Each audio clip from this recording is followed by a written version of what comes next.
kasaka, harvest po tayo ng ating patola. Meron pong umorder. So, matikman yung organic patola po.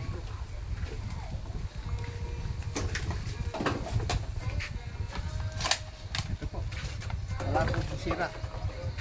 Wala din pong spray. Ligtas po sa maninira po. Ito medyo maliit pa po kasi naubos na po yung malalaki. Okay, magandang hapon kasaka. Organic po to, 100% po siya. Okay, thank you po mga kasaka. Sana po ay gayahin nyo ang pagkatanim natin. Naligtas po para sa ating pamilya. Nakainin po ang mga gulay na ating ginamitan ng organic fertilizer po. Magandang hapon po sa inyo lahat.